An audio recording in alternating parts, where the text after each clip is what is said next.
इस कार्यक्रम के प्रायोजक हैं छयांग हेल्थकेयर इंडिया प्राइवेट लिमिटेड।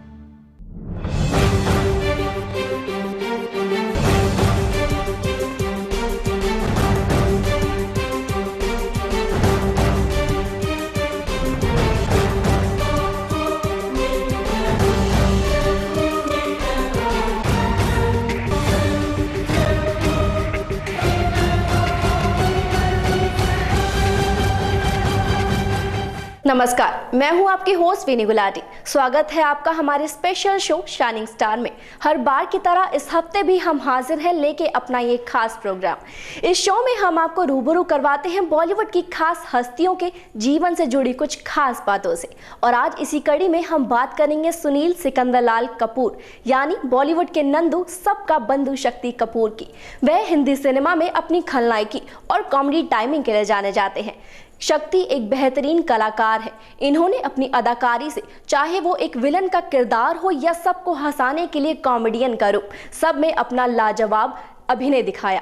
वैसे इनके अजीबोगरीब गेटअप्स ने हमेशा ही सभी का मनोरंजन किया है। शक्ति को कई बार फिल्म फेयर अवार्ड्स में बेस्ट कॉमेडियन के लिए नॉमिनेटेड भी किया गया। बड़े पर्दे पर शक्ति की हास्य जोड़ी गोविंदा के साथ ही नहीं बल्कि कादर खान के साथ भी खूब जमी थी। कादर खान के साथ इनकी जोड़ी लोगों और क्रिटिक्स द्वारा बेहद पसंद की गई। शक्ति ज्यादातर कादर के बेटे के किरदार में नजर आए। एक समय था जब मुंबई फिल्म इंडस्ट्री compete कर रही थी अपने अमेरिकन काउंटर पार्ट से, तब शक्ति एक जाना माना चेहरा बनकर उभरे। शक्ति के द्वारा निभाए गए किरदारों में से एक किरदार है नंदू, जो अपने आप में एक मास्टरपीस था। वहीं जहां एक तरफ उन्होंने अपनी मजाकिया रूप से सभी का दिल जीता और किरदारों से सभी का मनोरंजन किया, तो वहीं दूसरी तरफ शक्ति बहुत सी फिल्मों में विलन बनकर भी सामने आए। अपने अभिनय से सभी के चहेते बनने वाले शक्ति कपूर की शुरुआत कहां से हुई थी, चलिए आपको बताते हैं। शक्ति कपूर का जन्म एक मध्यम वर्गीय पंजाबी परिवार में 3 सितंबर 1998 को दिल्ली में हुआ था। उनके पिता दिल्ली के कनॉट प्लेस में एक दर्जी की दुकान चलाते थे। शक्ति ने अपनी शुरुआती पढ़ाई दिल्ली में ही संपन्न की और उसके बाद वह दिल्ली यूनिवर्सिटी के करोड़ी मल कॉलेज से ग्रेजुएटेड हुए।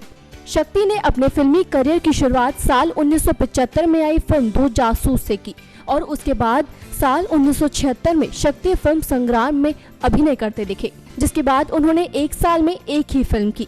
लेकिन अपने करियर को आगे बढ़ाने के लिए उन्होंने एक साल में लगभग 1 से ज्यादा फिल्में करना शुरू कर दिया, मगर फिर भी बॉलीवुड में एक स्ट्रगलर के रूप में वो काम करते रहे। 1975 से 1980 तक उन्होंने लगभग 16 फिल्मों में काम किया, मगर उन सभी फिल्मों में उन्हें छोटे रोल निभाने पड़े और उसके बाद साल 1990 में वो फिल्म कुर्बानी में अभिनय करते दिखे। यह फिल्म फिरोज खान द्वारा निर्देशित थी। यह फिल्म बॉक्स ऑफिस पर काफी सफल साबित हुई। साथ ही इस फिल्म में शक्ति के साथ बहुत ही बड़े कलाकारों का नाम शामिल था, जैसे फिरोज खान, जीनत अमान, विनोद खन्ना और अमजद खान। शक्ति का नाम बदलने के पीछे भी एक वजह है। दरअसल जब सुनील दत्त साहब ने Sanjay Dutt starrer film Rocky में विलन का रोल शक्ति को ऑफर किया था, तो उन्हें अपना नाम सुनील कपूर विलन के रूप में नहीं लगा, इसलिए उन्होंने अपना नाम बदलकर शक्ति कपूर कर लिया। फिल्म रॉकी में शक्ति ने एक ऐसे विलन का किरदार निभाया था जो नाचता है, गाता है और हीरोइन के साथ रोमांस भी करता है।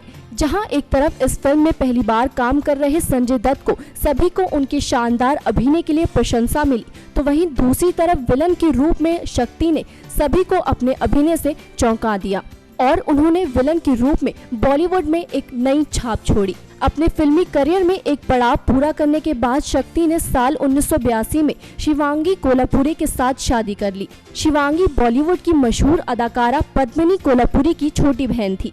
शक्ति और शिवांगी के 2 बच्चे हैं। एक बेटा सिद्धार्थ कपूर जो कि एक सहायक निर्देशक और डीजे है और दूसरी उनकी बेटी श्रद्धा कपूर जो आज के समय में हिंदी सिनेमा में उभरती हुई अभिनेत्री मानी जाती है।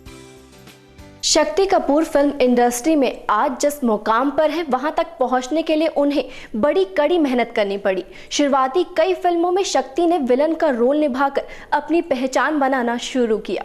वैसे कहा जा सकता है कि यही वो दौर था जब फिल्में हिंसा प्रधान विषयों पर बनने लगी तो ऐसे में शक्ति ने अपने अंदर के कलाकार को पर्दे पर विलन के रूप में आजमाने का फैसला कर लिया। साल 1980 के दौर में शक्ति कपूर को बतौर अभिनेता के रूप में पहचाने जाने लगा। इसी साल उनकी 2 फिल्में कुर्बानी और रॉकी बॉक्स ऑफिस पर बहुत हिट साबित हुई।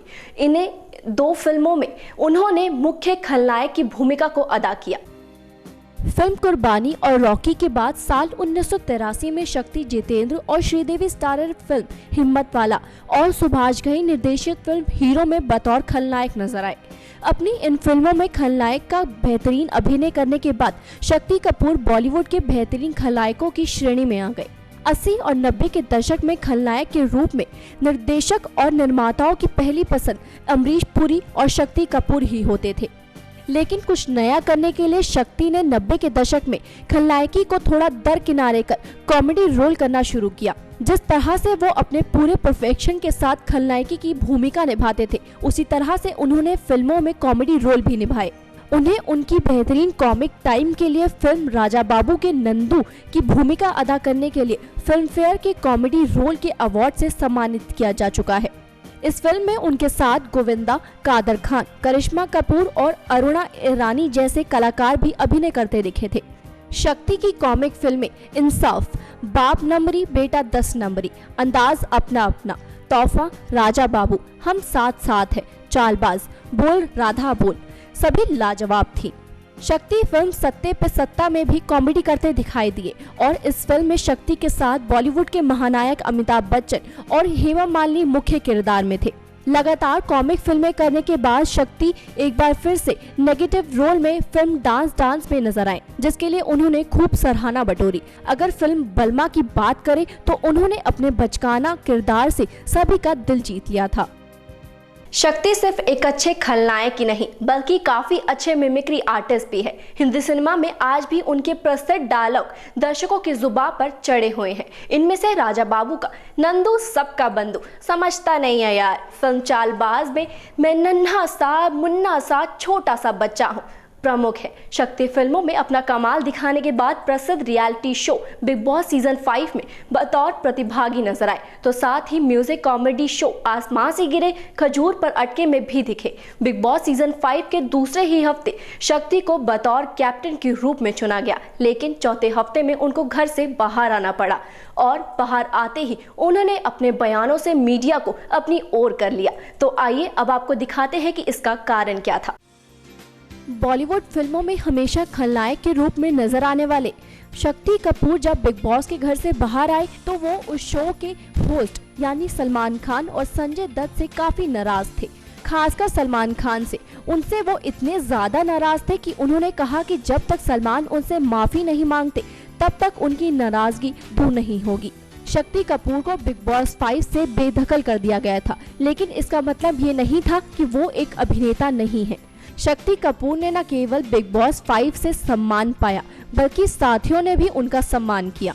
शक्ति कपूर ने इस बात का खुलासा किया कि पहले तो सलमान को माफी मांगनी चाहिए और यह भी कहा कि संजय दत्त ने भी मुझे बधाई नहीं दी। उनका कहना था कि सलमान ने कहा कि बिग बॉस को मानना पड़ेगा कि उन्होंने शक्ति कपूर जैसे लोगों को बिग बॉस के घर में बुलाया, अगर हम होते तो कभी ना बुलाते। जिसके बाद शक्ति ने कहा कि सलमान ने उन्हें घर पर बुलाया था लेकिन वो नहीं जाना चाहते थे और वो सलमान से माफी चाहते थे। फिल्मों के मशहूर खलनायक रहे शक्ति कपूर अपनी असल जिंदगी में काफी मजाकिया किस्म के शख्स है। ये कहना उनकी बेटी श्रद्धा कपूर का है। श्रद्धा ने कहा कि वो अपने पिता के खलनायक बनने को लेकर उन पर चिल्लाया करती थी। उन्हें इसे देखकर दुख होता था, लेकिन बाद में उनकी मां ने उनको समझाया कि वह तो बस अभिनय कर रहे हैं। उन्हें उनकी हास्य भूमिका बेहद पसंद है। असल जिंदगी में भी वह बेहद मजाकिया और उनके घर में अक्सर उनकी फिल्मों को लेकर बातें होती ही रहती हैं। शक्ति के बारे में ऐसा पुख्ता तौर पर कहा जा सकता है कि उन्होंने कभी भी खुद को एक इमेज में कैद नहीं होने दिया। उन्हें जब भी खुद पर एक्सपेरिमेंट करने का मौका मिला तो उन्होंने उसे दिल खोलकर अपनाया।